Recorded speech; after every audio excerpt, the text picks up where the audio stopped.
Assalamualaikum warahmatullahi wabarakatuh. Perkenalkan, nama saya Rahmadila Amanda, NIM 200304143. Saya dari kelas Rek A Manajemen 2. Pada kesempatan kali ini, saya akan menjelaskan materi mengenai manajemen teknologi informasi.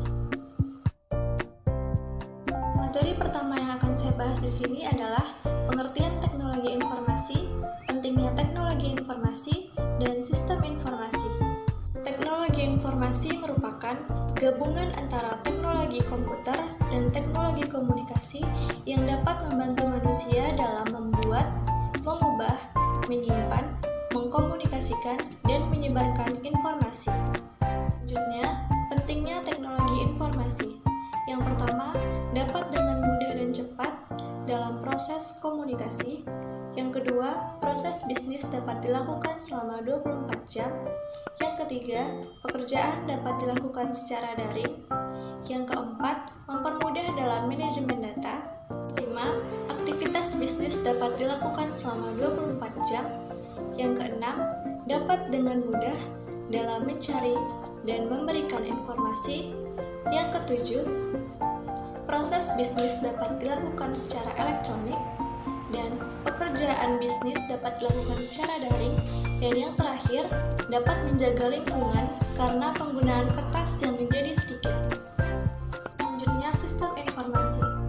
Sistem informasi merupakan kombinasi dari prosedur kerja, informasi, manusia, dan teknologi informasi yang terorganisir.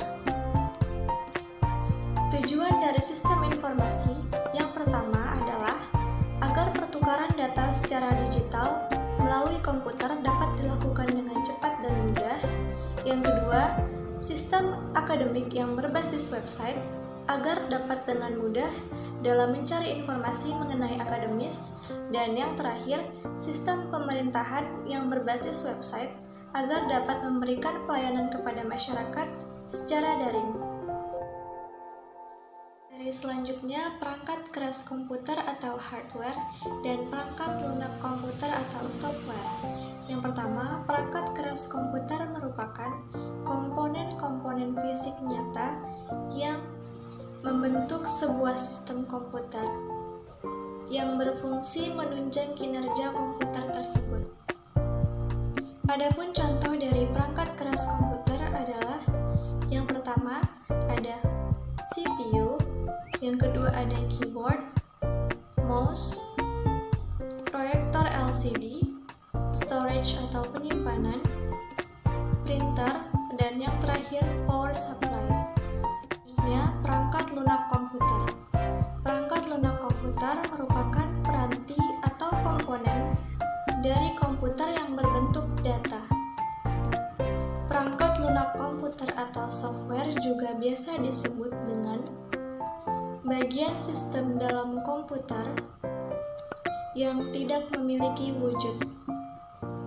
Adapun contoh dari aplikasi software adalah sistem informasi seperti Windows, Linux, dan Mac, program tambahan, bahasa komputer atau bahasa pemrograman, dan yang terakhir program aplikasi.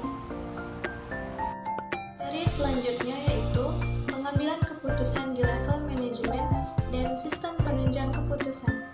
Pengambilan keputusan atau decision making merupakan pemilihan alternatif atau kebijakan yang didasarkan atas kriteria tertentu. Pengambilan keputusan di level manajemen dibagi atas beberapa tipe. Yang pertama, tipe terstruktur. Yang kedua, tipe setengah terstruktur, dan yang terakhir, tipe tidak terstruktur. Jenis pengambilan keputusan di level manajemen. Yang pertama, manajemen puncak yang mengatur tentang masalah, perencanaan, dan pengambilan keputusan yang strategis. Yang kedua, manajemen menengah yang mengawasi mengenai administrasi dan pengelolaan sumber daya perusahaan. Dan yang terakhir, manajemen operasional yang mengatur mengenai kegiatan harian perusahaan. Selanjutnya ada sistem penunjang keputusan atau Decision Support System. Sistem penunjang keputusan ini dapat membantu pada saat pengambilan keputusan di level manajemen. Sistem ini dapat digunakan pada manajemen operasional dan manajemen perencanaan.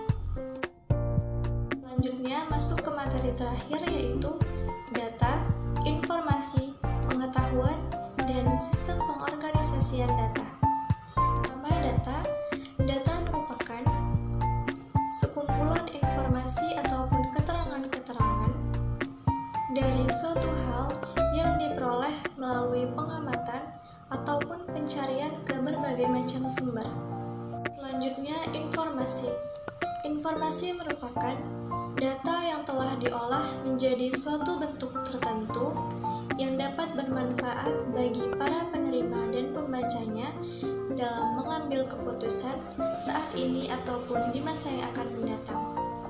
Selanjutnya, pengetahuan merupakan sebuah informasi yang valid, kontekstual, relevan, dan dapat ditindaklanjuti. Dalam bahasa sederhana, pengetahuan dapat diartikan sebagai informasi yang telah dikodifikasikan. Yang terakhir merupakan pengorganisasian data. Pengorganisasian data adalah pengelompokan dari data. Dalam penyajian pengorganisasian data dapat disajikan melalui tabel ataupun grafik dan gambar. Sekian penyampaian materi manajemen teknologi informasi dari saya. Apabila ada kesalahan, saya mohon maaf. Assalamualaikum warahmatullahi wabarakatuh.